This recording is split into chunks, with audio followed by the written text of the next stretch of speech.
So let's read the question. The question says that two vertices of a triangle are 5, -1 and -2, 3. If the orthocenter of the triangle is the origin, then the coordinates of the third vertex are, the options are 4, -7, -4, -7, -4, 7 and none of these.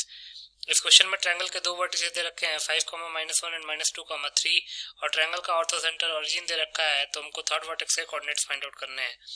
बहुत ही simple सा question है। पहले हम की concept लिख लेते हैं। की कॉन्सेप्ट, तो पहली बात तो ऑर्थोसेंटर क्या होता है। Orthocentre of a triangle is the point where the perpendicular drawn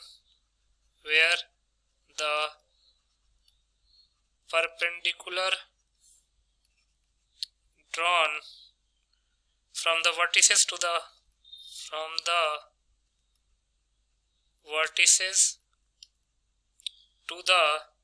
opposite sides of the triangle,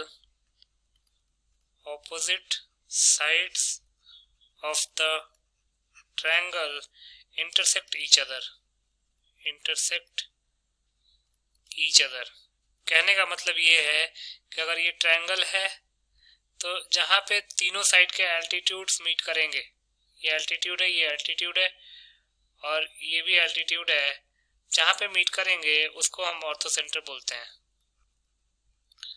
ऑर्थोसेंटर, ये तो पहला की कॉन्सेप्ट हो गया। दूसरा, if two lines are perpendicular to each other, then product of their slopes is equal to -1। अगर दो lines एक दूसरे के परपेंडिकुलर है तो उनका जो स्लोप का प्रोडक्ट होता है वो -1 के इक्वल होता है। इन्हीं दो की कॉन्सेप्ट्स को यूज करके इस क्वेश्चन को सॉल्व कर लेते हैं। तो एक रफ डायग्राम ड्रॉ कर लेते हैं। ये ABC एक ट्रायंगल है जिसमें दो वर्टिसेस दे रखे हैं, B के कोऑर्डिनेट्स दे रखे हैं 5, -1 एंड C के कोऑर्डिनेट्स दे रखे हैं -2, 3। अब इन तीनों का एल्टीट्यूड कहाँ मीट कर रहा है?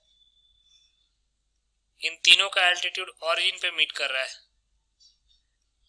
ये ऑर्थोसेंटर को हमने O का नाम दे दिया और ये 0 कोऑर्डिनेट से रखे हैं। तो मान लेते हैं let triangle ABC be there in which 5, -1 is assigned to B plus 5, -1 and -2, 3 को हमने C को असाइन कर दिया and orthocenter is O, उस कोऑर्डिनेट्स आर 0, 0। अब थर्ड वर्टिसेस के कोऑर्डिनेट्स निकालने हैं, तो मान लेते हैं इसके कोऑर्डिनेट्स H, K अज्यूम्ड या से। अब अगर आप ध्यान से देखेंगे तो AO जो है, AO is perpendicular to BC, तो लिख सकते हैं since AO is perpendicular to BC, तो AO का स्लोप और BC का स्लोप का प्रोडक्ट -1 हो जाएगा। तो AO का स्लोप क्या हो जाएगा? y2 - y1 that is 0 - k upon 0 - h, 0 - k upon 0 - h into जो BC का स्लोप है वो क्या हो जाएगा? 3 - -1 अपॉन -2 - 5, 3 - -1 अपॉन -2 - 5, यही तो था, -2 - 5। अब इसका जो स्लोप का प्रोडक्ट आएगा ये -1 आएगा। सिंप्लीफाई करते हैं, ये जाएगा k upon h into 4 upon -7 is equal to -1। तो यहाँ से 4k की जो वैल्यू है वो 7h के इक्वल आ जाएगी। इसको हमने फर्स्ट इक्वेशन मान लिया। ऑल्सो BO भी परपेंडिकुलर होगा वो AC के, ये जो BO है वो AC के परपेंडिकुलर हो जाएगा। Also BO is perpendicular to AC, तो BO का स्लोप क्या हो जाएगा? 0 - -1 अपॉन 0 - 5, 0 - -1 अपॉन 0 - 5 इंटू AC का स्लोप क्या होगा? 3 - k upon -2 - h, 3 - k upon -2 - h, इन दोनों का प्रोडक्ट जो है वो -1 के इक्वल होगा। तो ये हो जाएगा 1 upon -5 into 3 - k upon -2 - h is equal to -1। Simplify करते हैं, हो जाएगा 3 - k is equal to -1 times -5 into -2 - h। तो हो जाएगा 3 माइनस के इज इक्वल टू -5 इंटू -1 5 के इक्वल हो जाएगा, और 5 इंटू -2 हो जाएगा -10, और 5 इंटू h हो जाएगा 5h। अब यहाँ से क्या हो जाएगा 5h माइनस के इज इक्वल टू -13। इसको हमने सेकंड इक्वेशन मान लिया। अब h और k में दो रिलेशन आ चुके हैं, लिख सकते हैं वी हैव, फर्स्ट रिलेशन क्या आया था 4k is equal to 7h, 4k is equal to 7h and 5h minus k is equal to -13। तो फर्स्ट इक्वेशन से h की वैल्यू क्या पुट कर सकते हैं, k की वैल्यू 7/4h पुट कर लेते हैं सेकंड इक्वेशन में।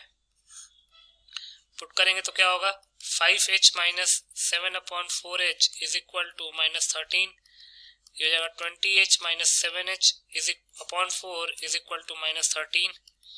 20h माइनस 7h क्या हो जाएगा 13h upon 4 is equal to -13। 13 into -1 13 के इक्वल, 13 इंटू -1 -13 के इक्वल होता है, तो h की वैल्यू यहाँ से क्या आ जाएगी -4 के इक्वल। h की वैल्यू -4 दोबारा इस इक्वेशन में पुट कर लेते हैं, तो क्या आ जाएगा यहाँ पे k की वैल्यू आ जाएगी 7/4 इंटू -4, तो ये हो जाएगा -7 के इक्वल। k की वैल्यू -7 आ गई और h की वैल्यू -4 आ गई, तो लिख सकते हैं therefore h is equal to -4 and k is equal to -7। तो यहाँ से कोऑर्डिनेट्स ऑफ